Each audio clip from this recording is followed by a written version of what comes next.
ಈಗಲೂ ಧೈರ್ಯವಾಗಿ ನಾನು ಎಲ್ಲ ಕಡೆ ನನ್ನ ಕಾರಲ್ಲಿ ನಾನೇ ಡ್ರೈವ್ ಮಾಡ್ಕೊಂಡು ಹೋಗ್ತೀನಿ. ಇನ್ನೊಬ್ಬರನ್ನೇ ಡಿಪೆಂಡ್ ಆಗಬಾರ್ದು. ಒಂದು 15-20 ನಿಮಿಷ ಯೋಗ ಮಾಡ್ತೀನಿ. ಸ್ಟ್ರೆಂತ್ ಕಡಿಮೆ ಆಗ್ತಾ ಹೋಗುತ್ತೆ. ಸೊ ಅದಕ್ಕೋಸ್ಕರ ಕೂಡ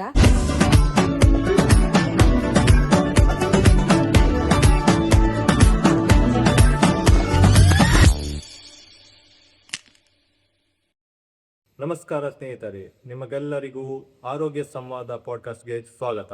ನಾನು ನಿಮ್ಮ ಸನತ್. ನಾನು ನಿಮ್ಮ ಅಮೂಲ್ಯ. ನೀವೆಂದಾದರೂ ಯೋಚಿಸಿದ್ದೀರಾ 77ನೇ ವರ್ಷದಲ್ಲೂ ಯುವಕರಾಗಿ ಚುರುಕಾಗಿರೋ ರಹಸ್ಯವೇನು ಅಂತ? ಇಂದು ನಮ್ಮ ವಿಶೇಷ ಅತಿಥಿಯಾಗಿ ಬಂದಿರೋರು ನಿಜವಾಗಿಯೂ ಒಂದು ಸ್ಫೂರ್ತಿ. ಶ್ರೀಮತಿ ಗುಣಾವತಿ ಅವರು ಹೆಸರುವಾಸಿ ನರ್ಸಿಂಗ್ ಕಾಲೇಜಿನ ನಿವೃತ್ತ ಪ್ರಿನ್ಸಿಪಾಲ್.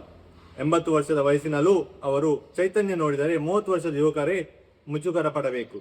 ಇಂದು ನಾವು ಅವರೊಂದಿಗೆ ಮಾತನಾಡುತ್ತೇವೆ. ಅವರ ಆರೋಗ್ಯ ರಹಸ್ಯಗಳು, ಯುವ ಜನರಿಗೆ ಸಲಹೆಗಳು ಮತ್ತು ಇಂದಿನ ಪೀಳಿಗೆಯ ಆರೋಗ್ಯ ಸವಾಲುಗಳ ಬಗ್ಗೆ. ಶ್ರೀಮತಿ ಗುಣವತಿ ಅವರೇ, ನಮ್ಮ ಕಾರ್ಯಕ್ರಮಕ್ಕೆ ಸ್ವಾಗತ. ನಿಮ್ಮನ್ನು ನೋಡಿದರೆ ನಿಜವಾಗಿಯೂ ಆಶ್ಚರ್ಯವಾಗುತ್ತದೆ. 77ನೇ ವರ್ಷದ ವಯಸ್ಸಿನಲ್ಲೂ ಇಷ್ಟು ಚುರುಕಾಗಿರೋ ರಹಸ್ಯವೇನು? ಅಂದರೆ ಯಾವ ರೀತಿ ನನ್ನ ಒಂದು ಜೀವನ ಸ್ಥೈರ್ಯ, ಅದೊಂದು ಆಗಿರ್ಬೋದು, ಅಥವಾ ನೆಮ್ಮದಿ ಜೀವನ ಆಗಿರ್ಬೋದು. ಪ್ರತಿದಿನ ಒಂದಿಷ್ಟು ಜಪ ಮಾಡ್ತೀವಿ, ಇಲ್ಲ ದೇವಸ್ಥಾನಗಳಿಗೆ ಹೋಗೋದು, ಅದೆಲ್ಲ ನನಗೂ ಒಂದಿದ್ದು. ನಿಮ್ಮ ದಿನಚರಿ ಹೇಗಿರುತ್ತೆ? ಬೆಳಿಗ್ಗೆ ಎಷ್ಟು ಗಂಟೆಗೆ ಹೇಳ್ತೀರಿ? ನಾನು ಒಬ್ಬಳೇ ಇದ್ದೀನಿ. ನಾನು ಬೆಳಿಗ್ಗೆ 6 ಗಂಟೆಗೆ ಹೇಳ್ತೀನಿ. ಎದ್ದು ಒಂದು 15 ನಿಮಿಷ ಪ್ರತಿದಿನ ಅನ್ಕಲ್ಲ, ಒಂದು 2 ದಿವಸ ಬಿಟ್ಟರೂ ಕೂಡ ವಾರದಲ್ಲಿ ಒಂದು 5 ದಿವಸನಾದರೂ ನಾನು ಒಂದು 15-20 ನಿಮಿಷ ಯೋಗ ಮಾಡ್ತೀನಿ. ಆನಂತರ ಯೋಗ ಮಾಡಿದ ಮೇಲೆ ಬಿಸಿನೀರು, ಆಮೇಲೆ ಮೆಂತೆ ಮತ್ತು ಚಕ್ಕೆ ಪುಡಿನ 1-2 ಚಮಚ ತಗೊಳ್ತೀನಿ. ಅದಾದ ಮೇಲೆ ಒಂದು ಅರ್ಧ ಗಂಟೆ ಏನಿರೋದಿಲ್ಲ, ಬೇರೆ ಏನಾದರೂ ಕೆಲಸಗಳು ಮಾಡ್ತೀನಿ. ಆದಮೇಲೆ ಒಂದು ಕಪ್ ಕಾಫಿ, ನನ್ನ ಬೆಳಗ್ಗೆ ಕಾಫಿ ಕುಡಿಯೋ ಅಭ್ಯಾಸ ಇದೆ, ನಾನು ಕಾಫಿ ಕುಡಿತೇನೆ. ಆನಂತರ ಡ್ರೈ ಫ್ರೂಟ್ಸ್ ತೊಗೊಳ್ತೀನಿ. ನಾನು ಎಲ್ಲದು ಏನಾದರೂ ಸ್ವಲ್ಪ ಡ್ರೈ ಫ್ರೂಟ್ಸ್ ಅಂದರೆ ಬಾದಾಮಿ ಇರ್ಬೋದು, ವಾಲ್ನಟ್ ಇರ್ಬೋದು, ಮತ್ತು ಕಡಲೆ ಬೀಜ ಇರ್ಬೋದು, ಆಮೇಲೆ ದ್ರಾಕ್ಷಿ, ಇದು 5 ಹಾಕ್ತೀನಿ. ಸ್ವಲ್ಪ ಪ್ರಮಾಣದಲ್ಲಿ 5-10 ಇರ್ಬೋದು ಅಷ್ಟೇ. ಅದು ರಾತ್ರಿ ನೆನೆ ಇಟ್ಬಿಟ್ಟು ನಾನು ಬೆಳಿಗ್ಗೆ ಪ್ರತಿದಿನ ನಾನು ಕಾಫಿ ಕುಡಿಯೋ ಮೊದಲು ಬಿಸಿನೀರು ಕುಡಿದ ಮೇಲೆ ಅದನ್ನು ತಗೊಳ್ತೀನಿ. ಈಗಲೂ ನಾನು ತಗೊಳ್ತಾ ಇದ್ದೀನಿ. ಅದು ಪ್ರತಿದಿನ ನಾನು ಡ್ರೈ ಫ್ರೂಟ್ಸ್ಗಳನ್ನು ತಗೊಳ್ತೀನಿ. ಆಮೇಲೆ ಕಾಫಿ. ಮತ್ತು ಒಂದು 9 ಗಂಟೆ ಅಷ್ಟೊತ್ತಿಗೆ ನನಗೆ ಒಂದು 35 ವರ್ಷದಿಂದ ಶುಗರ್ ಇದೆ. ಬಟ್ ಆದರೂ ಕೂಡ ನಾನು ಇಲ್ಲಿಯವರೆಗೂ ಒಂದೇ ಮಾತ್ರೆಯಲ್ಲಿ ಇದ್ದೀನಿ. ಬೆಳಿಗ್ಗೆ ಅರ್ಧ, ಸಾಯಂಕಾಲ ಅರ್ಧ, ಯಾವ ಬದಲಾವಣೆಯೂ ಇಲ್ಲ. ಡಾಕ್ಟರ್ಸ್ಗಳೇ ಹೇಳ್ತಾರೆ, ಪರವಾಗಿಲ್ಲ, ಇಲ್ಲಿವರೆಗೆ ನೀವು ಇನ್ನೂ ಇನ್ಸುಲಿನ್ಗೆ ಹೋಗಿಲ್ಲ, ಬೇರೆ ಮಾತ್ರೆ ಬದಲಾವಣೆ ಇಲ್ಲ, ಮತ್ತು ಜಾಸ್ತಿ ಕ್ವಾಂಟಿಟಿ ಕೂಡ. ಮತ್ತು ಮನುಷ್ಯನಿಗೆ ಆರೋಗ್ಯವಾಗಿ ಇರಬೇಕು ಅಂತ ಹೇಳಿದ್ರೆ ಒಂದು ಏನಂತ ಹೇಳಿದರೆ, ಮುಖ್ಯವಾಗಿ ನಮಗೆ ನೆಮ್ಮದಿ ಇರಬೇಕು ಜೀವನದಲ್ಲಿ. ಅದ್ರ ಜೊತೆಗೆ ಏನಂತ ಹೇಳಿದ್ರೆ, ಆ ಸಮಯಕ್ಕೆ ಸರಿಯಾಗಿ ನಾವು ಏನಾದರೂ ತಿನ್ನಲೇಬೇಕು. ಎಸ್ಪೆಷಲಿ ಮಾರ್ನಿಂಗು 9 ಗಂಟೆ ಒಳಗೆ ಏನಾದರೂ ಹೊಟ್ಟೆಗೆ ಬೀಳಲೇಬೇಕು.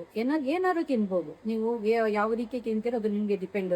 ಬ್ರೆಡ್ಡು, ಆಮ್ಲೆಟ್ ತಿನ್ಬೋದು, ಮತ್ತು ರೈಸ್ ಐಟಮ್ ತಿನ್ಬೋದು. ಹಾಗೆ ತುಂಬ ರಿಸ್ಟ್ರಿಕ್ಷನ್ ಮಾಡೋ ಅವಶ್ಯಕತೆ ಇಲ್ಲ. ಶುಗರ್ ಇದೆ ಅಂತ ಹೇಳ್ತೀವಿ. ಕೆಲವರು ನನ್ನ ಫ್ರೆಂಡ್ಸ್ ಎಲ್ಲ ಈ ವಯಸ್ಸಿನಲ್ಲಿ ಕೆಲವರಿಗೆ ನಡೀಲಿಕ್ಕೆ ಆಗೋದಿಲ್ಲ ಗುಣವತಿ, ನನಗೆ ನಾನು ಅಲ್ಲಿ ಮೆಲ್ಲಕ್ಕೆ ಏನೋ ನಡ್ಕೊಂಡು ಹೋಗ್ತಾ ಇದ್ದೀನಿ ಅಂತ ಹೇಳ್ತಾರೆ.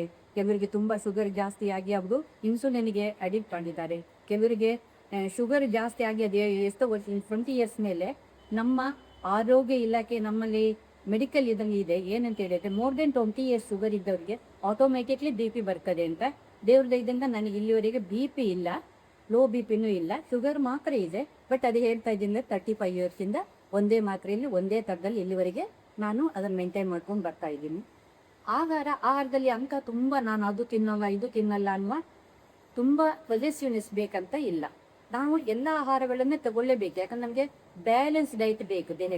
ದೇಹಕ್ಕೆ ಇಂಬ್ಯಾಲೆನ್ಸ್ ಆದಾಗ ಏನಾಗುತ್ತೆ, ನಮಗೆ ಆಟೋಮೆಟಿಕ್ಲಿ ನಮ್ಮಲ್ಲಿ ದೇಹದ ಪೋಷಣೆಗಳಲ್ಲಿ ಇಂಬ್ಯಾಲೆನ್ಸ್ ಆದಾಗ ವೀಕ್ನೆಸ್ ಬರ್ತದೆ, ಮತ್ತು ಅಂಕ ಆ್ಯಕ್ಟಿವಿಟೀಸ್ ಇರೋದಿಲ್ಲ. ಈಗ ವಯಸ್ಸಿಗೆ ಸಹಜ ಅನುಗುಣವಾಗಿ ನನಗೂ ಕಾಲು ನೋವು, ಕೈ ನೋವು ಅಂತ ಇದ್ದೇ ಇರುತ್ತೆ. ಅದೆಲ್ಲ ಏನು ಇನ್ನೊಬ್ರಿಗೆ ಹೇಳ್ಕೊಳ್ಳೋ ಅಂಥದ್ದು ಏನು ಇರೋದಿಲ್ಲ. ಬಟ್ ನನ್ನಷ್ಟಿಗೆ ನಾನು ಅದನ್ನು ಮ್ಯಾನೇಜ್ ಮಾಡ್ತೀನಿ. ಮತ್ತು ನಾನೇ ಸ್ವಲ್ಪ ಬೆಳಿಗ್ಗೆ ತಿಂಡಿ ಆದ್ಮೇಲೆ ಮಧ್ಯಾಹ್ನ ರೈಸು ಮತ್ತು ಏನೋ ಸಾಂಬಾರು, ಮತ್ತು ನಾನ್ ವೆಜ್ ತುಂಬಾ ಕಡಿಮೆ, ಅಂದರೆ ಒಂದು 80% ಕಡಿಮೆನೇ ಅಂತ ಹೇಳ್ಬೋದು. ಯಾವತ್ತಾರು ಒಂದ್ಸಲ ನಾನ್ ವೆಜ್ ತಗೊಳ್ತೇನೆ, ಎಗ್ ತಗೊಳ್ತೇನೆ. ಆಮೇಲೆ ಮಧ್ಯಾಹ್ನ ಆಯಿತು, ರಾತ್ರಿ ಮತ್ತು ಸಾಯಂಕಾಲ ಆ್ಯಸ್ ಯೂಸ್ವಲ್ ಚಪಾತಿ ಆಗಿರ್ಬೋದು. ದಿನ ಚಪಾತಿ ಬೇಕು ಅಂತ ಏನಿಲ್ಲ, ಏನಾದರೂ ನಾನು ರಾಗಿದು ಮಾಡ್ಕೊಂಡು ತಿಂತೇನೆ, ರವೆದು ಮಾಡ್ಕೊಂಡು ತಿಂತೇನೆ, ಬೇರೆ ಏನಾದರೂ ಉಪ್ಪಿಟ್ಟು ಆಗಿರ್ಬೋದು. ಈ ಥರ ಏನಾದರೂ 8:30 9 ಗಂಟೆ ಒಳಗೆ ಏನಾದರೂ ಸ್ವಲ್ಪ ತಿಂತೀನಿ. ಮಧ್ಯಾಹ್ನ ನನಗೆ ರೈಸ್ ಜೊತೆಗೆ ಒಂದು ಕಪ್ ಕರ್ಡ್ಸ್ ಬೇಕೇ ಬೇಕು. ಸೊ ಈ ಥರ ಸ್ವಲ್ಪ ಏನಾದರೂ ಫ್ರೂಟ್ಸ್ ಅದು ಇದು ಏನಾದರೂ ತಗೊಳ್ತೇನೆ. ಸೊ ಯೋಗಾಸನ ನೀವು ಎಷ್ಟು ಗಂಟೆ ಮಾಡ್ತೀರಿ ಬೆಳಿಗ್ಗೆ ಹೊತ್ತು? ಬೆಳಿಗ್ಗೆ ಎದ್ದು ಒಂದು 15 to 20 ಮಿನಿಟ್ಸ್. ಸೊ ಬೇಸಿಕ್ಲಿ ಎಂತ ಯೋಗ ನೀವು ಮಾಡಿ? ಯೋಗ ಅಂತ ಹೇಳಿದ್ರೆ ನಾನು ಯೋಗ ಪರ್ವ ಅಂತ ಹೇಳಿಬಿಟ್ಟು ನಾನು ಅಲ್ಲಿ ಹೋಗಿದ್ದೆ, ಕ್ಲಾಸ್ಗೆ ಹೋಗಿದ್ದೆ. ಆಮೇಲೆ ಯಾಕಂತ ಹೇಳಿದ್ರೆ ನ್ಯಾಚುರೋಪತಿ ಇದೆಯಲ್ಲ, ಧರ್ಮಸ್ಥಳ ನ್ಯಾಚುರೋಪತಿ ಇದ್ದೆ ನಾನು. ಅಷ್ಟು ದಿವಸ 10 days ಇದೆ. ಆಮೇಲೆ ಅಲ್ಲಲ್ಲ, ಅಲ್ಲಿ ಮನೇಲಿ ನೀವು ಅಲ್ಲಿ ನಮ್ಗೆ ಯೋಗ ಹೇಳ್ಕೊಟ್ಟಿರ್ತಾರೆ ಕೆಲವೆಲ್ಲ, ಅದನ್ನ ನಾನು ಫಾಲೋ ಪರ್ಟಿಕ್ಯುಲರ್ ಆಸನ ಪರ್ಟಿಕ್ಯುಲರ್ ಆಸನಗಳಿದೆ. ಬಟ್ ನಂಗೆ ಅದನ್ನ ಹೆಸರಿಗೆ ಹೇಳಲಿಕ್ಕೆ ಆಗೋದಿಲ್ಲ. ಬಟ್ ನಮ್ಗೆ ಮತ್ತೆ ಕೆಲವೆಲ್ಲ ಹೌದು ಹಾಗೆ ನಾವು ಹೇಳ್ತೀವಲ್ಲ, ಒಂದು ವಿಲೋಮ ಅಲೋಮ ಅಂತ ಹೇಳ್ಬಿಟ್ಟು, ಆಮೇಲೆ ಎಕ್ಸರ್ಸೈಸ್ ಮಾಡೋದೆಲ್ಲ, ಆಮೇಲೆ ಬಾಡಿ ಸ್ಟ್ರೆಚ್ ಮಾಡೋದು, ಆಮೇಲೆ ಇದೆಲ್ಲ ಹ್ಯಾಂಡ್ಸ್ ಎಲ್ಲ ಇದು ಸ್ವೀಸ್ ಮಾಡೋದು, ಹೌದು. ಆಮೇಲೆ ಕಾಲು ಮಲ್ಕೊಂಬಿದ್ದು ಸ್ವಲ್ಪ ಹೊತ್ತು ವ್ಯಾಯಾಮ ಮಾಡೋದು, ಅದೆಲ್ಲ ನಾವು ಅಲ್ಲಿ ಏನು ಕಲ್ತಿದ್ದೀವೋ ಅದನ್ನ ಒಂದು 15 to 20 ಮಿನಿಟ್ಸ್ ನಾನು ಮಾಡ್ತೇನೆ ದಿನ ಆಗಲಿ. ಈಗೇನೆ ಅನ್ಸ ನನ್ಗೊಂದು ಕಾಲ್ ಗಂಟೆ ಒಂದು ಸ್ವಲ್ಪ ನೋವು ಇರೋದ್ರಿಂದ ಇಲ್ಲ ಈಗ ಮಾಡ್ಬೋದು, ಆದರೂ ಕೂಡ ಮತ್ತೆ ಡಾಕ್ಟರ್ ಹೇಳಿದ್ರು ಇಲ್ಲ ನೀವು ಮಲ್ಕೊಂಡಲ್ಲೇ ಕೂಡ ಮಾಡ್ಬೋದು, ಮತ್ತೆ ಎದ್ದು ಹೀಗೆ ಚಾರಲ್ಲಿ ಕುತ್ಕೊಂಡು ಕೂಡ ನಿಮ್ದು ಕೆಲವೆಲ್ಲ ಯೋಗಗಳೆಲ್ಲ ನಾವು ಕುತ್ಕೊಂಡಲ್ಲಿ ಈ ಥರ ಮಾಡೋದು, ಹೀಗೆ ಮೇಲ್ ಮಾಡೋದು, ಕೈ ಇದು ಸ್ಟ್ರೆಚ್ ಮಾಡೋದು, ಮತ್ತೆ ಕೈ ಇದು ಇದೆಲ್ಲ ಸಿರಿಸೋದು, ಫೇಸ್ ಎಲ್ಲ ಇದು ಮಾಡಿ ಟ್ವಿಸ್ಟ್ ಮಾಡೋದು ಎಲ್ಲ ಏನಾಗುತ್ತೆ ಅಂದರೆ ಮಸಲ್ಸಿಗೆ ಸ್ವಲ್ಪ ರಿಲ್ಯಾಕ್ಸೇಷನ್ ಸಿಗುತ್ತೆ. ಮತ್ತು ಮನೆಯಲ್ಲಿ ಅದಾದ್ರ ಮೇಲೆ ಮನೆಯಲ್ಲೆಲ್ಲ ಕೆಲಸಗಳು ಇದ್ದೇ ಇರುತ್ತಲ್ಲ, ಅದನ್ನು ನಾನು ಮಾಡ್ಕೊಂಡು ಹೋಗ್ತೀನಿ. ಅದರಲ್ಲಿ ಏನು ಅಂತ ಒಂದು ಬದಲಾವಣೆ ಅಂತ ಏನಿಲ್ಲ. ಮೆಂತ್ಯ ನೀರಿನ ಉಪಯೋಗ ಏನು? ಈಗ ಕೆಲವರು ಮೆಂತ್ಯನ ಹೇಳ್ತಾರೆ, ಕೆಲವರು ಆಯುರ್ವೇದ ಹೇಳ್ತಾರೆ ರಾತ್ರಿ ಮೆಂತ್ಯನ ರಾತ್ರಿ ನೆನೆ ಹಾಕಿ ಬೆಳಿಗ್ಗೆ ಅದನ್ನ ನೀರು ಸಮೇತ ಕುಡೀರಿ ಅಂತ. ನಾನು ಹಾಗಲ್ಲ, ನಾನು ಮೆಂತ್ಯನ ಸ್ವಲ್ಪ ಬಿಸಿ ಮಾಡಿ ಪುಡಿ ಮಾಡಿ ಒಂದು ಡಬ್ಬಿಲಿ ಹಾಕಿಟ್ಕೊಳ್ತೀನಿ. ಮತ್ತೆ ಚಕ್ಕೆ ಇರುತ್ತಲ್ಲ, ಚಕ್ಕೆ ಅಂದರೆ ಗೊತ್ತಲ್ಲ, ಜಾಲ್ಕಿನಿ ಚಕ್ಕೆ ಅಂತ, ಅದನ್ನು ಕೂಡ ನಾನು ಸ್ವಲ್ಪ ಬಿಸಿ ಮಾಡಿ ಅದನ್ನು ಪುಡಿ ಮಾಡಿ ಒಂದು ಸಣ್ಣ ಡಬ್ಬಿಲಿ ಹಾಕಿಟ್ಕೊಂಡಿದ್ದೀನಿ. ಬೆಳಿಗ್ಗೆ ಒಂದು 1/4 ಚಮಚ ಚಕ್ಕೆ ಪುಡಿ, 2 ಚಮಚ ಮೆಂತ್ಯನ ಸ್ವಲ್ಪ ಉಗುರು ಬೆಚ್ಚ ನೀರಲ್ಲಿ ಹಾಕ್ಬಿಟ್ಟು ಬಿಸಿನೀರು ಕುಡಿಯುವಾಗ ಅದ್ರ ಜೊತೆಗೆ ನಾನು ತಗೊಳ್ತೀನಿ. ಮೆಂತೆ ಯಾಕೆ ಅಂತ ಹೇಳ್ತು, ಒಂದು ಶುಗರಿಗೆ ಅದು ಕಹಿ ಇದೆ, ಅದರಿಂದ ಯಾವುದು ಹಾಗಲಕಾಯಿ ಆಗಿರ್ಬೋದು ಇದೆಲ್ಲ ಏನಂದ್ರೆ ಶುಗರಿಗೆ ಅದೊಂದು ಮೆಡಿಸಿನ್ ಇದ್ದಂಗೆ, ಒಂದು ಪ್ರಿಕಾಷನ್ಸ್ ಇದ್ದಂಗೆ. ಸೊ ನಮ್ದು ಮಾನಸಿಕವಾಗಿದ್ದರೂ ಇರ್ಬೋದು, ಬಟ್ ಅದು ಮೆಂತೆ ತಗೊಳ್ಳೋದ್ರಲ್ಲಿ ಏನಾಗ್ತದೆ ಅಂದರೆ ನಮಗೆ ಬೋನಿಗೆ ಸ್ಟ್ರೆಂತ್ ಕೊಡ್ತದೆ. ಯಾವಾಗ ನಮಗೆ ಅಂತಲ್ಲ, 35 years ಆದ್ರ ಮೇಲೆ ತಗೊಳ್ಳೋದ್ರಿಂದ ಒಳ್ಳೇದು. ಯಾಕಂದರೆ ಎಲ್ಲರಿಗೂ ಬೋನ್ ಸ್ಟ್ರೆಂತ್ ಇಂಪಾರ್ಟೆಂಟು. 35 years ಆದ್ರ ಮೇಲೆ ನಮ್ಮಲ್ಲಿ ಈ ಬೋನ್ಗಳಲ್ಲಿ ಸ್ಟ್ರೆಂತ್ ಕಡಿಮೆ ಆಗ್ತಾ ಹೋಗುತ್ತೆ. ಸೊ ಅದಕ್ಕೋಸ್ಕರ ಕೂಡ ಮೆಂತೆ ಅದು ತಗೊಳ್ಳೋದ್ರಿಂದ ಬ್ಯಾಕ್ ಬೋನ್ಗಾಗಿರ್ಬೋದು, ಆಮೇಲೆ ವರ್ಟಿಕಲ್ ಇದಕ್ಕೆಲ್ಲ ಆಗಿರ್ಬೋದು, ಅದು ಅದರಿಂದ ಉಪಯೋಗ ಇದೆ. ನಿಮ್ಮ ವಯಸ್ಸಿನ ಇತರರಿಗೆ ನೀವು ಯಾವ 3 ಪ್ರಮುಖ ಸಲಹೆಗಳನ್ನು ನೀಡ್ತೀರಿ ನಿಮಗೆ ಆರೋಗ್ಯವಾಗಿರೋ? ಒಂದು ಏನಂತ ಹೇಳಿದ್ರೆ, ನಮಗೆ ವಯಸ್ಸಾಗಿದೆ, ನಮಗೆ ಇನ್ನು ಏನು ಬೇಡ ಅನ್ನೋ ಭಾವನೆ ಬರಬಾರ್ದು. ಯಾಕೆಂತ ಹೇಳಿದ್ರೆ ವಯಸ್ಸಾಗಿರ್ತದೆ, ದೇಹಕ್ಕೆ ವಯಸ್ಸಾಗಿರ್ಬೋದು ಅಥವಾ ನಂಬರ್ ಆಗಿರ್ಬೋದು. ನನಗೆ 70 ವರ್ಷ 80 ವರ್ಷ ಅಥವಾ ಆ ಥರ ಹೇಳ್ತಾ ಬರ್ಬೋದು. 60 ವರ್ಷಕ್ಕೆ ನಮಗೆ ರಿಟೈರ್ಡು, ನಮ್ಮದು ವಯಸ್ಸಂತೂ ಮುಚ್ಚಿಡಲಿಕ್ಕೆ ಆಗೋದಿಲ್ಲ. ಬೇರೆಯವ್ರಿಗೆ ವಯಸ್ಸು ಕೇಳಿದ್ರೆ ಕಮ್ಮಿ ಹೇಳ್ಬೋದು ಅಥವಾ ಜಾಸ್ತಿ ಹೇಳ್ಬೋದು, ಹಾಗಲ್ಲ. ಆದರೆ ನಮಗೆ ಗೌರ್ಮೆಂಟ್ ಎಂಪ್ಲಾಯೀಸಿಗೆ ಏನಂತ ಹೇಳಿದ್ರೆ, ಸರ್ಕಾರಿ ನೌಕರರಿಗೆ ನಮಗೆ ರಿಟೈರ್ಡ್ ಏಜು 60 years. ಸೊ ಹಾಗಿರೋದು ರಿಟೈರ್ಡ್ ಆಗ್ಬಿಟ್ಟು ನಾನು ಇನ್ನು ಯಾತಕ್ಕೆ ಕೆಲಸಕ್ಕೆ ಬರೋದಿಲ್ಲ, ನನಗೇನಿಲ್ಲ ಅಂತೇಳಿ ಯೋಚನೆ ಮಾಡಬಾರ್ದು.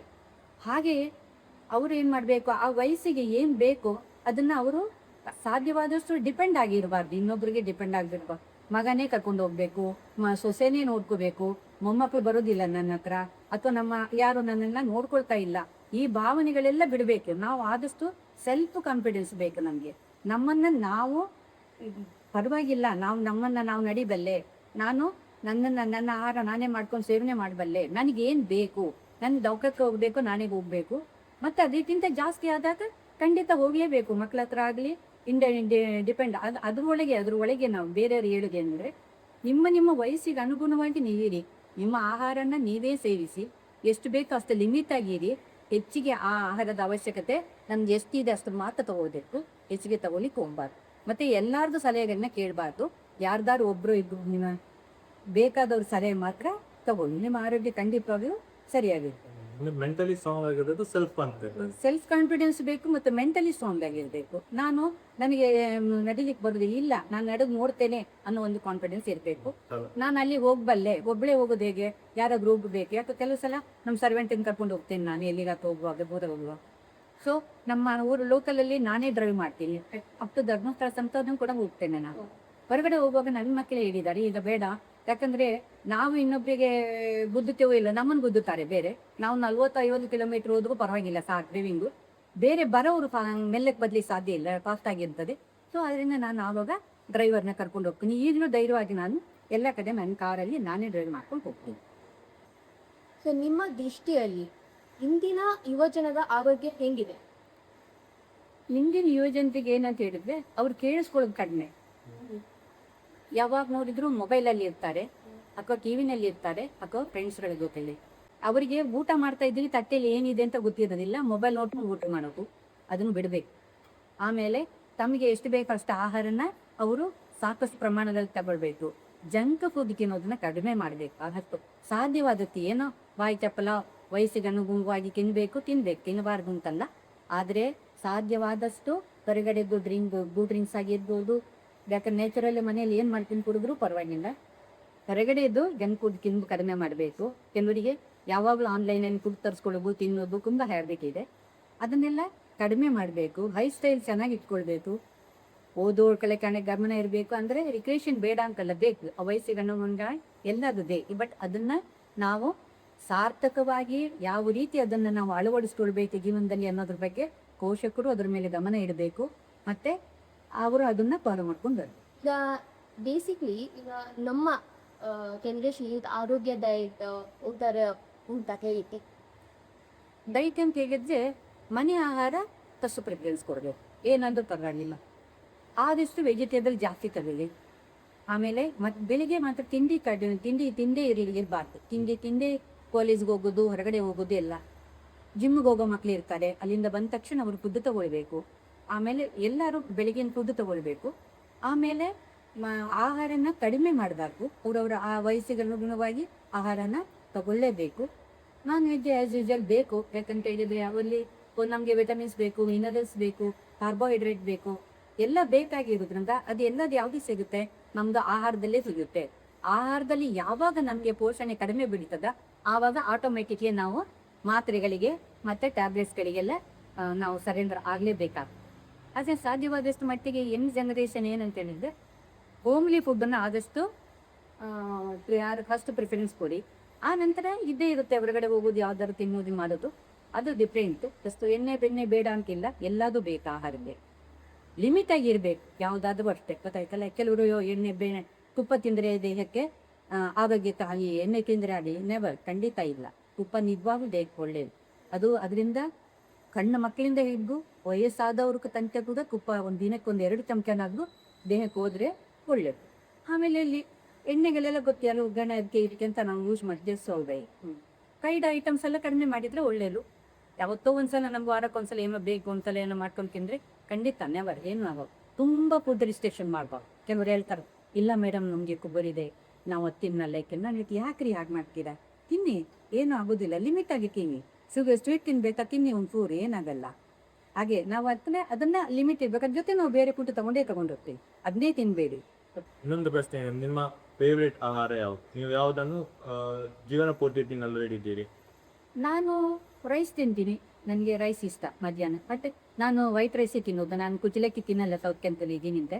ಯಾಕಂದರೆ ನನ್ನ ಸರ್ವೀಸ್ ಎಲ್ಲ ನಮ್ಮದು ಆ ಕಡೆ ಆಗಿದ್ದು. ನನ್ನ ಅಮ್ಮನ ಹೆಲ್ತ್ ಡಿಪಾರ್ಟ್ಮೆಂಟಲ್ಲಿ ಸರ್ವೀಸ್ ಆಗಿ ಅವ್ರು ರಿಟೈರ್ಡ್ ಆದವರು, ಅವ್ರಿಗೆ ನಾನು ಒಬ್ಬಳೇ ಮಗಳು. ಸೊ ಹಾಗಿರೋದು ನಮಗೆ ವೈಟ್ ರೈಸ್ ತಿಂತೀನಿ ನಾನು ಮಧ್ಯಾಹ್ನ ಮಾತ್ರ, ಅದು ಲಿಮಿಟ್ಟು. ಮತ್ತು ನನಗೆ ಫುಡ್ ನಮ್ಗೆ ಕ್ರೇಜಿ ಏನೂ ಇಲ್ಲ, ಟೈಮ್ ಬೇಕು. ಮತ್ತು ನಾವು ಟ್ಯಾಬ್ಲೆಟ್ಸ್ ತೊಗೊಳ್ಳೋದ್ರಿಂದ ಶುಗರ್ ಟ್ಯಾಬ್ಲೆಟ್ ತೊಗೊಂಡು ಯಾವಾಗಲೂ ಅಷ್ಟೇ, ಯಾರು ಟ್ಯಾಬ್ಲೆಟ್ ತೊಗೊಳ್ತಾರೋ ಫುಡ್ ತೊಗೊಂಡ ತಕ್ಷಣ ಅರ್ಧ ಗಂಟೆ ಮಾತ್ರ ನಮಗೆ ಬಿಫೋರ್ ನಾವು ಮಾತ್ರೆ ತೊಗೊಳ್ಬೇಕು. ಮಾತ್ರೆ ತೊಗೊಂಡು ಅರ್ಧ ಗಂಟೆ ಒಳಗೆ ಫುಡ್ ತೊಗೊಳ್ಬೇಕಾಗ್ತದೆ. ಆಮೇಲೆ ಬೇರೆ ಏನಾದ್ರು ಇದ್ದವರು ಫುಡ್ ತೊಗೊಂಡು ಮಾತ್ರೆ ತೊಗೊಳ್ಳೋದಿರುತ್ತೆ, ಅದನ್ನು ಕರೆಕ್ಟಾಗಿ ಟೈಮ್ ಫಾಲೋ ಮಾಡ್ಕೋಬೇಕಾಗುತ್ತೆ. ನನಗೆ ಫೇವರಿಟ್ ಅಂತ ಏನಿಲ್ಲ, ನಾನ್ ವೆಜ್ ಏನಂತ ಕ್ರೇಜಿ ಇಲ್ಲ, ಬಟ್ ಯಾವಾಗಾದ್ರು ಒಂದ್ಸಲ ತಿಂತೀನಿ. ಉಳಿದಂಥ ತರಕಾರಿ, ವೆಜಿಟೇಬಲ್ಸು, ಅದು ಇದು ಏನಾದ್ರು ಸೋಪ್. ಈಗಿನ ಜನರೇಷನ್ ಅವರೇ ತುಂಬ ಅಷ್ಟೇನು ವರ್ಕೌಟ್ ಅಂತ ಇಲ್ಲ. ಅಂದರೆ ಕೆಲವ್ರು ಜಿಮ್ಮಿಗೆ ಹೋಗ್ತಾರೆ, but Max of the people like ಅವ್ರಿಗೆ ವರ್ಕೌಟ್ ಮಾಡೋದಿಲ್ಲ, ಎಕ್ಸಸೈಸ್ ಇಲ್ಲ, ಅದೆಲ್ಲ ಉಂಟು. ಸೊ ನೀವು ಮಿನಿಮಮ್ ಒಂದು ಪರ್ಸನಿಗೆ ಇಷ್ಟೊಂದು ಎಕ್ಸಸೈಸ್ ಮಾಡ್ಬೇಕು ಅಥವಾ ಎಷ್ಟು ಹೊತ್ತಿಗೆ ತನಕ ಎಕ್ಸಸೈಸ್ ಮಾಡಬೇಕು ಅಥವಾ ವಾಕಿಂಗ್ ಹೋಗ್ಬೇಕು ಎಷ್ಟು ಹೊತ್ತು ಆ ಥರ ಅಂತ ಹೇಳ್ತೀನಿ. ಸಾಮಾನ್ಯವಾಗಿ ಈ ಆಫೀಸಲ್ಲಿ ಕೆಲಸ ಮಾಡೋದ್ಗಿಂತ ಎ ಸಿ ರೂಮಲ್ಲೂ ಆಫೀಸರ್ಸ್ಗಳಾದರೆ, ಉಳಿದವರಾದರೆ ಬೇರೆ ಕ್ಲರಿಕಲ್ ಪೋಸ್ಟಿಂಗ್ ಆಗಿರ್ಬೋದು, ಆಫೀಸರ್ಸ್ ಕ್ಯಾರೆಕ್ಟರ್ ಆಗಿರ್ಬೋದು, ಎಲ್ಲರಿಗೊಂದು ಜಾಬ್ ರೆಸ್ಪಾನ್ಸಿಬಿಲಿಟಿ ಇರುತ್ತೆ, ಟೈಮ್ ಇಟ್ಟಿರುತ್ತೆ. ಆದರೆ ಈಗ ನಾವು ಬೆಳಿಗ್ಗೆ 9 ಗಂಟೆಗೆ ಕೂತ್ಕೊಂಡ್ರೆ 1 ಗಂಟೆ ತನಕ ಕೂತು ಕೆಲಸ ಮಾಡಬಾರ್ದು. ಎದ್ದು ಒಂದು ಹಾಫ್ ಆನ್ ಅವರ್ 1 ಅವರ್ ಮೇಲೆ ಆದರೂ ಕೂಡ ಎದ್ದು ಒಂದು ಸುತ್ತಾದರೂ ಅಲ್ಲೇ ಹತ್ರಕ್ಕೆ ಒಂದು 5 ನಿಮಿಷ ಆ ಕಡೆ ಈ ಕಡೆ ಓಡಾಡಬೇಕು. ಆಮೇಲೆ ಅದು ಇಲ್ಲ ಅಂತ ಹೇಳಿದರೆ ಮನೆಯಲ್ಲಿ ನೀವು ಹೋಗೋ ಮೊದಲು ಒಂದು ಹಾಫ್ ಆನ್ ಅವರ್ ಆದರೂ ನೀವು ಒಂದು ಏನಾದರೂ ಯೋಗ ಮಾಡೋದು ಅಥವಾ ವಾಕ್ ಮಾಡೋದ್ರಿಂದ ರೆಗ್ಯುಲರ್ ಮಾಡಬೇಕು. ಅದು ತಪ್ಪಿದರೆ ನಿಮ್ಗೆ ಆಗಲ್ಲ ಅಂದ್ರೆ ಸಾಯಂಕಾಲ ಆದರೂ ನೀವೊಂದು ಹಾಫ್ ಆನ್ ಅವರಿಂದ 1 ಅವರ್ ಇದು ವಾಕ್ ಮಾಡೋದು ತುಂಬ ಒಳ್ಳೆಯದು. ಯಾಕಂತ ಹೇಳಿದರೆ ಬೆನ್ನ ಮೇಲೆ ಅದು ಎಫೆಕ್ಟ್ ಬೀಳ್ತದೆ, ಹಾರ್ಟ್ ಮೇಲೆ ಬೀಳ್ಬೋದು. ಯಾಕಂದರೆ ನಮಗೆ ಎಲ್ಲ ಅಂಗಾಂಗಗಳಲ್ಲಿ ಯಾವ ಒಂದು ಬ್ಲಡ್ ಸರ್ಕ್ಯುಲೇಷನ್ ಇರ್ಬೋದು, ಆಮೇಲೆ ನಮ್ಮದು ಬೋನ್ ಮ್ಯಾರೋ ಬರ್ತದೆ ಕೆಲವರಿಗೆ. ಯಾಕಂತೇಳಿದ್ರೆ ಕೂತು ಇದಾಗ್ತದೆ. 30 ಮಿನಿಟ್ಸ್ ಮಾಡ್ತಿದ್ರೆ ಒಳ್ಳೆಯದು, ಅದಕ್ಕಿಂತ ಜಾಸ್ತಿ ಮಾಡಿದ್ರೆ ಇನ್ನೂ ಒಳ್ಳೆಯದು. ಎಲ್ಲ ಸ್ವಲ್ಪ ಮಾಡೋದ್ರಿಂದ ಏನಾಗುತ್ತೆ ಅಂತ ಹೇಳಿ, ಈ ಒಂದು ನಿಮಗೆ ಅಲ್ಲಿ ಬ್ಯಾಕ್ ಪೇಯ್ನ್ ಬರೋದಾಗಿರ್ಬೋದು, ಈ ಗಂಟು ನೋವುಗಳಾಗಿರ್ಬೋದು, ಅದೆಲ್ಲ ಏನಾಗುತ್ತೆ, ರಿಲ್ಯಾಕ್ಸ್ ಆಗುತ್ತೆ, ಮಸಲ್ಸ್ ರಿಲ್ಯಾಕ್ಸ್ ಆಗ್ತದೆ, ಬೋನಲ್ಲಿ ರಿಲ್ಯಾಕ್ಸ್ ಆಗ್ತದೆ. So blood circulation ಕ್ಲೀನಾಗಿರ್ತದೆ.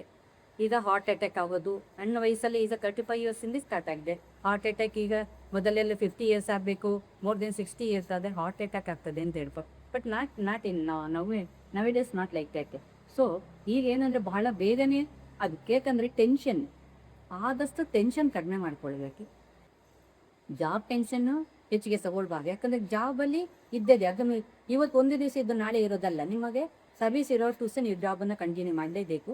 ಅದನ್ನೇ ನೀವು ಮೇಂಟೈನ್ ಮಾಡಿಕೊಂಡು ಬ್ಯಾಲೆನ್ಸ್ ಮಾಡಿಕೊಂಡು ಟೆನ್ಷನ್ ಇಲ್ಲದೆ ನೀವು ಅದನ್ನು ರಿಲ್ಯಾಕ್ಸ್ ಮಾಡ್ಕೊಂಡು ಹೋಗ್ರಿ. ಕಂಟಿನ್ಯೂ ವಿದ್ಯಾವಂತರಾಗಿರೋರು ನಿಮ್ಗೆ ಗೊತ್ತಿರ್ತದೆ ನಿಮಗೆ ಏನು ಮಾಡಬೇಕು, ಎಲ್ಲಿ ಏನು ಮಾಡಬೇಕು ಅನ್ನೋದು ಗೊತ್ತಿರ್ತದೆ. ಆಮೇಲೆ ಮದುವೆ ಆದ ಮೇಲೆ ಫ್ಯಾಮಿಲಿ ಆಗಿರ್ಬೋದು, ಮಕ್ಕಳಾಗಿರ್ಬೋದು, ಬಂಧುಗಳಾಗಿರ್ಬೋದು, ಎಲ್ಲರನ್ನೂ ಒಂಥರದಲ್ಲಿ ನಾವು ಆದಷ್ಟು ನಮ್ಮಲ್ಲೇ ನಾವು ಅದನ್ನು ಮಾಡ್ಕೊಂಡು ಹೌದು ಪರ್ಸನಲ್ ಲೈಫ್ ನಾವು ಬ್ಯಾಲೆನ್ಸ್ ಮಾಡಲೇಬೇಕು. ಮಾಡಲಿಲ್ಲ ಅಂತ ಹೇಳಿದ್ರೆ ನಾವು ಇಂಬ್ಯಾಲೆನ್ಸ್ ಆಗ್ತೀವಿ. ಎಲ್ಲರೂ ಬಯಸೋದು ಏನಂದರೆ ಓದೋದು ಬರೆಯೋದು ಕಣ್ಣು, ಮತ್ತು ನಾವು ಮಾಡಿದ್ದು ರಿಪೇರ್ ಮಾಡಿ ನಾವು ತಿನ್ನೋದು ನಮ್ಮ ಕೈ ನಮ್ಮ ಬಾಯಿಗೆ ಹೋಗ್ಬೇಕು. ರೋಟಿಸ್ ಇನ್ನೊಬ್ಬರನ್ನೇ ಡಿಪೆಂಡ್ ಆಗಬಾರ್ದು. ಇದು ನನ್ನದೊಂದು ಅನಿಸಿಕೆ. ಇದರಿಂದ ಒಳ್ಳೇದು. ಯಾಕಂದರೆ ಬೇರೆಯವರಿಗೆ ಕಷ್ಟ ಕೊಡಬಾರ್ದು, ಏನೋದು ಇದೆ, ದುಡ್ಡು ಕಾಸು ವ್ಯವಹಾರ, ಏನೋ ಆಪರೇಷನ್ ಇದೆ, ನಿಮಗೆ ಕಾಯಿಲೆ ಇದೆ, ಡ್ರೆಸ್ ಓಕೆ, ಕರ್ಕೊಂಡು ಹೋಗಲೇಬೇಕು, ಖರ್ಚು ಮಾಡಲೇಬೇಕು, ಅದು ಬೇರೆ. ಸೊ ಇರೋ ದಿವಸ ನಮಗೆ ನಾವು ಕಟ್ಟೆಯಲ್ಲಿ ಹಾಕಿದ್ರೆ ನಾವೇ ತಿನ್ನೋ ಹಾಗಿಕ್ಕೆ, ನಮ್ಮ ಕೈ ಕಾಲು ನಾವೇ ತೊಗೊಂಡು ನಮ್ಮದು ನಾವು ಕ್ಲೀನಾಗಿ ಇಟ್ಕೊಳ್ಳಾಗಿರ್ಬೇಕು. ಯಾಕೆ ಕ್ಲೀನ್ಲಿನೆಸ್ ಈಸ್ ವೆರಿ ಇಂಪಾರ್ಟೆಂಟ್, ಗೊತ್ತಾಯ್ತಲ್ಲ. Physical health, mental and financial, ಇದು ನಮ್ಮದು ಆರೋಗ್ಯ ಅಂದರೆ ಬರೀ ದೈಹಿಕ ಆರೋಗ್ಯ ಅಲ್ಲ, ಮಾನಸಿಕ ಅಲ್ಲ, ಎಲ್ಲ ಥರದಲ್ಲೂ ನಾವು ದೃಢತೆ ಇರಬೇಕು. ಈಗ ನನ್ನ ಕೈಲಿ ದುಡ್ಡು ಇದೆ ಅಂದರೆ ಅದು ಫೈನಾನ್ಷಿಯಲ್ ಆಯ್ತು. ನಮ್ಮಲ್ಲಿ ಕೈ ಕಾಲಲ್ಲಿ ದೇಹ ಇದೆ ಅಂತ ಹೇಳಿದ್ರೆ ದಿಸ್ ಇಸ್ ಫಿಸಿಕಲ್ ಫಿಟ್ನೆಸ್. ನಾನು ಮನಸ್ಸಿನಲ್ಲಿ ಇವತ್ತು ನಾನು ಹೋಗ್ತೇನೆ, ಇವತ್ತು ಧರ್ಮಸ್ಥಳಕ್ಕೆ ಹೋಗ್ಬೇಕು ನಾನು ಅಂತ ಹೇಳಿದ್ರೆ ನಾನು ಹೋಗ್ತೇನೆ, ಬಸ್ಸಲ್ಲಾರು ಹೋಗ್ತೇನೆ, ಕಾರಲ್ಲಾರು ಹೋಗ್ತೇನೆ. ಇದೇನಿದು ಅಂದು ಮಾನಸಿಕ ದೃಢತೆ. ಸೊ ನಮ್ಮಲ್ಲಿ ಫಿಸಿಕಲಿ, ಮೆಂಟಲಿ ಮತ್ತು ನಾವು ಫೈನಾನ್ಸಿಯಲಿ ಸರಿ ಇದ್ದಾಗ ನನ್ನಲ್ಲಿ ದುಡ್ಡಿರಬೇಕು, ಅದು ಕೂಡ ಬೇಕು. ಏನೂ ಇಲ್ಲದಿದ್ದಾಗ ನನಗೆ ಲಾಚಾರ, ನಮಗೆ ಬರ್ಡನ್ ಅನಿಸುತ್ತೆ. ನಾನು ಕೇಳಬೇಕಲ್ಲ, ಅವ್ರಿಗೆ ಕೇಳಬೇಕು, ಮಗನ ಕೇಳಿದ್ರು, ಮಗಳಿಗೆ ಕೇಳಿದ್ರು, ಪಕ್ಕೆ ಇನ್ನಿಂದ ಇಲ್ಲ, ನನ್ನ ಹತ್ರ ಇದೆ, ನಾನು ಹೋಗ್ತಾ ATM ಈಗ. ಸೊ ಇದೆಲ್ಲ ಏನು ಸೆಲ್ಫ್ ಕಾನ್ಫಿಡೆನ್ಸ್ ನನಗೆ. ಆಮೇಲೆ ನಾನು ಹೋಗ್ಬಲ್ಲೆ, ಇದೆಲ್ಲ ನಮ್ಮಲ್ಲಿ ಇರಬೇಕು. ಅಚೀವ್ಮೆಂಟಲ್ಲಿ ನಾವು ಆರೋಗ್ಯ ಅಂತ ಹೇಳಿದ್ರೆ ನಾನು ದಪ್ಪ ಇದ್ದೀನಿ, ನಾನು ಚೆಂದ ಇದ್ದೀನಿ, ಉದ್ದ ಇದ್ದೀನಿ ಅಂತಲ್ಲ. ಸೊ ನಾವು ನಮ್ಮಲ್ಲಿ ಅದೇ ಹೇಳಿದಲ್ಲ, ಮಾನಸಿಕವಾಗಿ, ದೈಹಿಕವಾಗಿ ಮತ್ತು ಫೈನಾನ್ಸಿಯಲ್ ಆಗಿ ಕೂಡ ನಾವು ಸ್ವಲ್ಪ ಸಂಪನ್ನವಾಗಿದ್ದರೆ ಮಾತ್ರ ನಾವು ನಮ್ಮ ಲೈಫ್ನಲ್ಲಿ ಯೂಸ್ ಮಾಡಲಿಕ್ಕೆ ಚೆಂದ ಆರೋಗ್ಯವಾಗಿ ಇರ್ತೀವಿ. ಆದಷ್ಟು ಸಾಧ್ಯವಾದಷ್ಟು ಮೆಡಿಸನ್ನ ಕಡಿಮೆ ತಗೊಳ್ಬೇಕು. ಯಾವಾಗ ಮೆಡಿಸಿನ್ ಜಾಸ್ತಿ ತಗೊಳ್ತೀವ, ನಾವು ಎಷ್ಟು ಆಹಾರ ತಗೊಂಡು ಕೂಡ ಅದು ದೇಹದ ಮೇಲೆ ನಮಗೆ ಅದು ಅಬ್ಸರ್ವ್ ಆಗಲ್ಲ, ಪರಿಣಾಮ ಬೀರಲ್ಲ, ಅದು ಬೇರೆ ಥರದಲ್ಲಿ ಅದು ಡಿಸಾಲ್ವ್ ಆಗಿ ಹೋಗ್ತದೆ. ಹಾಗಿದ್ರೆ ಏನಾಗ್ತದೆ, ದೇಹ ಶಿಥಿಲವಾಗಿ ಹೋಗ್ತದೆ ಹೊರತು ಸ್ಟ್ರಾಂಗ್ ಆಗೋದು. ಮೆಡಿಸಿನ್ ಕಮ್ಮಿ ತಗೊಂಡಷ್ಟು ಕೊಳ್ತು. ಏನು ಕಾಯಿಲೆ ಇದ್ದಾಗ ಆ್ಯಂಟಿಬಯೋಟಿಕ್ಸ್ ತಗೊಳ್ಬೇಕು. ಏನು ಪೇಯ್ನ್ ಇದೆ, ಏನಾದರೂ ಒಂದು ಆಯಿಂಟ್ಮೆಂಟ್ ತಗೊಂಡು ಹಚ್ಕೊಳ್ತೀವಿ.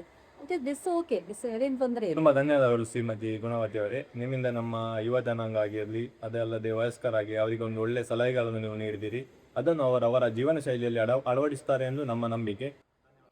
ಖಂಡಿತ ಈ ಒಂದು ಅವಕಾಶ ಕೊಟ್ಟಿದ್ದು ನನಗೆ ಇದೆ. ನಾವೇನು ದೊಡ್ಡ ಎಂಥದ್ದು ಇದಲ್ಲ, ಆದರೂ ಕೂಡ ನನ್ನನ್ನು ಕರೆದು ಒಂದು ವಿಷಯದ ಬಗ್ಗೆ ಎರಡು ಮಾತಾಡಲಿಕ್ಕೆ ನನಗೆ ಅವಕಾಶ ಕೊಡಲಿಕ್ಕೆ ಎಲ್ಲರಿಗೂ ಧನ್ಯವಾದ. ನೀವು ಇದೇ ಥರ 100 ವರ್ಷ ಆರೋಗ್ಯವಾಗಿರಿ, ಶುದ್ಧವಾಗಿರಿ ಎಂದು ನಾವು ದೇವರಲ್ಲಿ ಬೇಡುತ್ತಾ ನಮ್ಮ ವಿಡಿಯೋನಲ್ಲಿ ಮುಕ್ತಾಯಗೊಳ್ತೀವಿ. ಧನ್ಯವಾದಗಳು.